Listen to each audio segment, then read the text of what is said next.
Welcome to part B of expansion and factorization. So part A, or first part, we're looking at expansion. Now we're going to look at factorization, which is the opposite of what we're doing. So for example, if I have 4x minus 6 and I'm asked to factorize 4x minus 6. So I know that 2 can get into both. So I'll say 2 brackets, I will divide. If I divide, I'll have 2x minus 3. That's the furthest I can simplify that. Let's say I have 8x squared minus 4x. Now if I can divide by 2, but that's not, because when you're factorizing until you can't further. So we are looking for the highest common factor that can highest number that can get into 8 and 4, which is 4. Okay. Then we inspect x squared and x. So x can get into both, like that. If I divide, I'll have, so this would be 4x.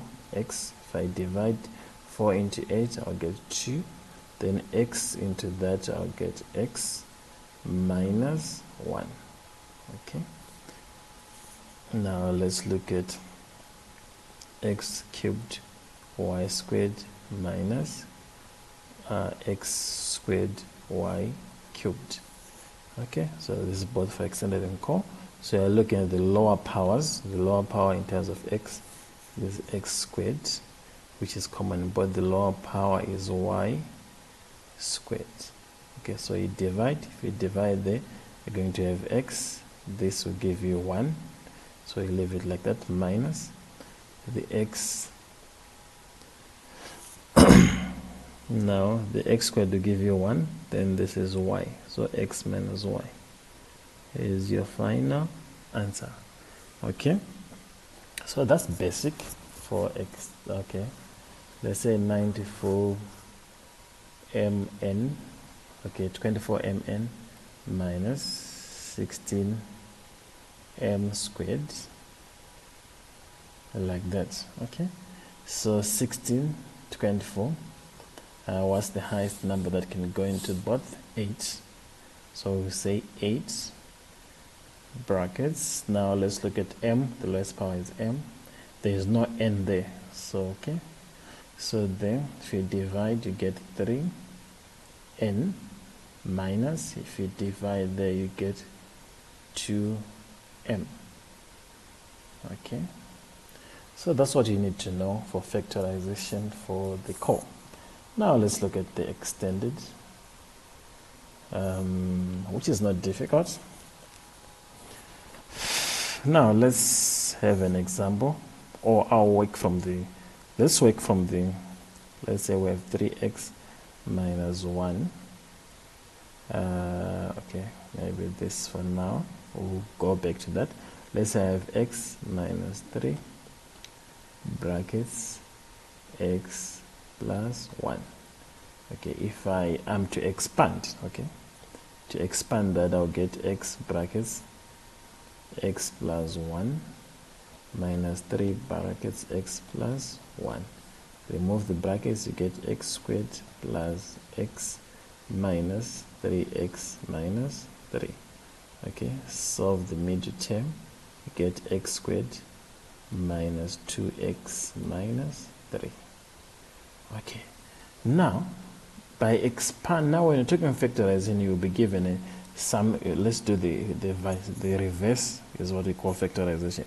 So if I had x squared minus 3x minus 3, the fact that there's an x squared, it means when I factorize, I will have 2 terms involving x, like this. Okay, then the fact that I have a negative number, okay, the only way I can have a negative number, okay, is when I multiply a positive number by a negative. So it means one of the factors that I'll be looking for is a positive, and the other factor is a negative.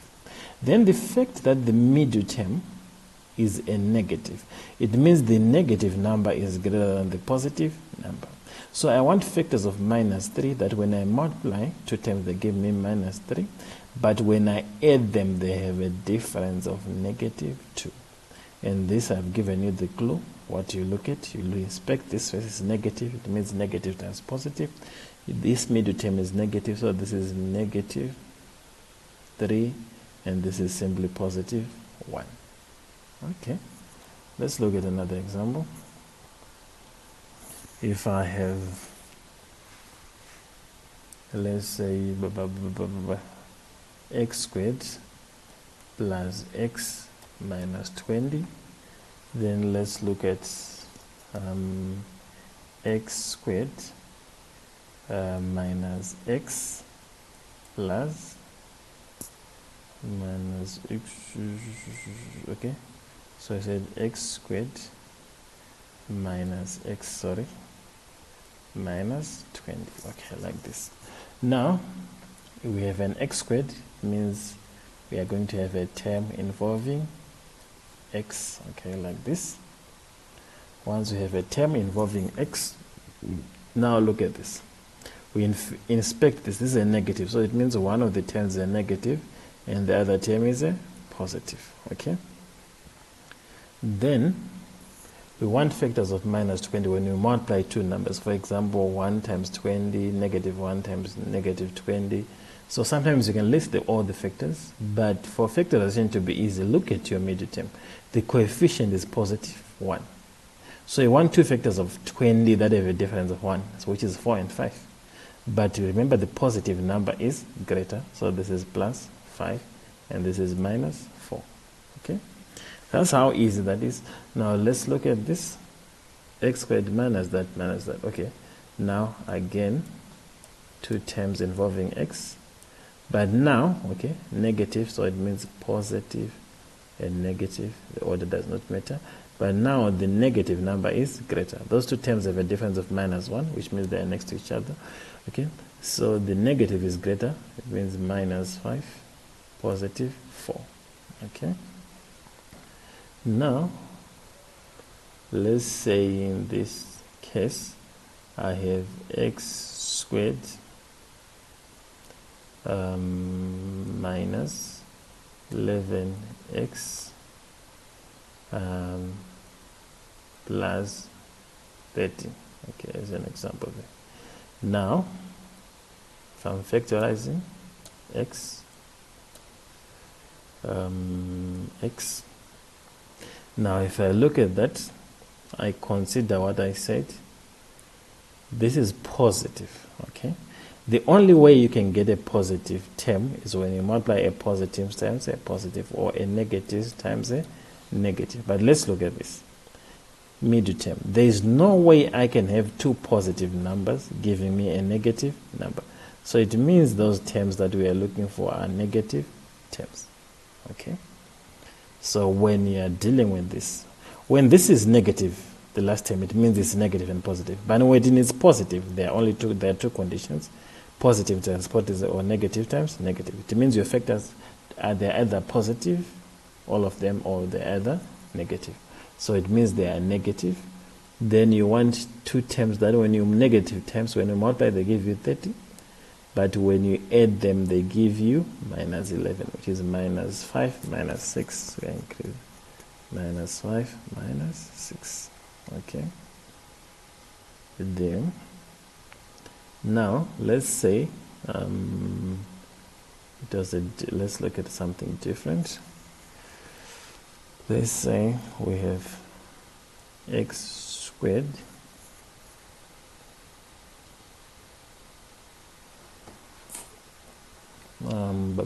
x squared plus 7x plus 12. Okay, so we know that we are having terms involving x. Now if we consider this, the last term is a positive, so it's a positive or a negative, but what's the middle term? It's a positive, so it means there can be only positive. You can't add two negative numbers and get a positive. So we want numbers that when you multiply, they give us 12. When you add them, they give us 7, which is simply 4 and 3. Okay, now let's look at this now. This is where this one, normally when this comes, it comes with 2 marks. I want to do the opposite, and I'll show you if we're expanding this. Okay, if we're to expand this, that will be 2x brackets 4x plus 1 minus 2 brackets 4x plus 1. Let's remove the brackets quickly. That's 8x squared plus 2x. Then this is minus 8x minus 2. Okay, solve the mid term. You get 8x squared minus 6x minus 2. Now let's say we're expanding this.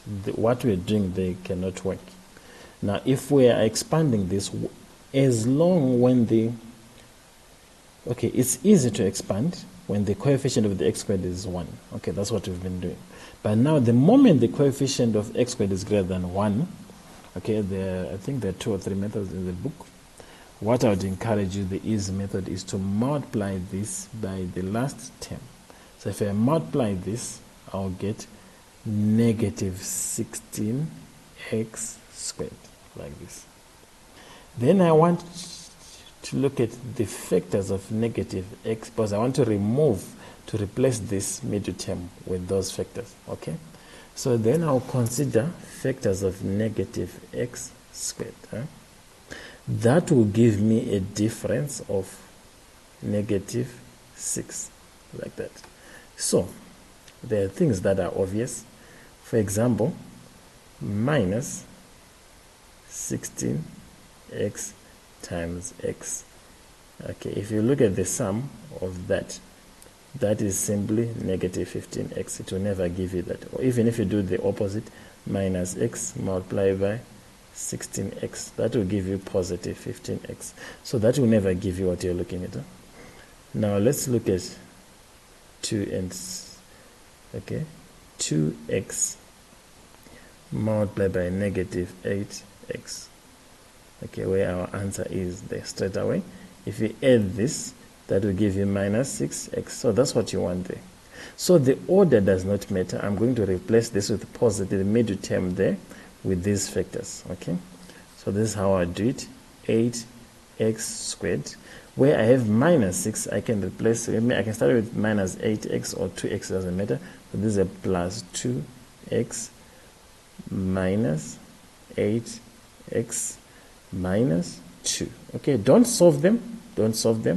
So what you do is you factorize this part, you factorize this part.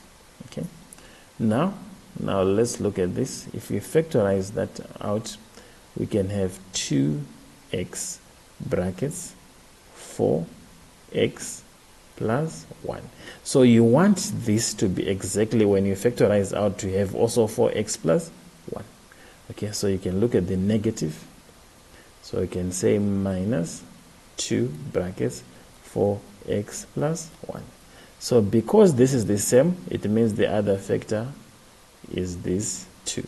So it will be simply 4x plus 1 brackets 2x and that.